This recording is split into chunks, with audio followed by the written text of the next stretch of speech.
జగన్ కుటుంబ సమేతంగా లండన్ వెళ్లారు. ఆయన తిరిగి జూన్ 1న రాష్ట్రానికి రానున్నారు. అయితే జగన్ విదేశీ పర్యటనకు వెళ్లిన విమాన ఖర్చుల వివరాలు ఇప్పుడు చర్చకు దారితీస్తున్నాయి. విస్టా జెట్ కంపెనీకి చెందిన బొంబార్డియర్ 7500 అనే విలాసవంతమైన ప్రత్యేక విమానంలో ఆయన పర్యటనకు వెళ్లారు. దాని ఖర్చు గంటకు అక్షరాల 12 లక్షల రూపాయలు. ఒకరోజు ముందుగానే ఆ విమానం గన్నవరం ఎయిర్పోర్ట్కు చేరుకుంది.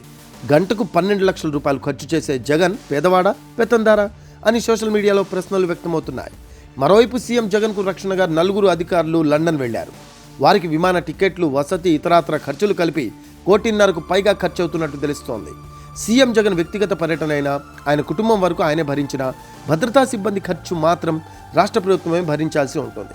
అన్నిటికీ మించి ఎన్నికల్లో తాను పేదనని చెప్పుకునే జగన్ విమానానికే గంటకు 12 లక్షల రూపాయలు ఖర్చు పెడుతున్నారంటే పరిస్థితి ఏంటి అని మనం అర్థం చేసుకోవచ్చు. సో దీనిపై మీ కామెంట్స్ తెలియజేయండి.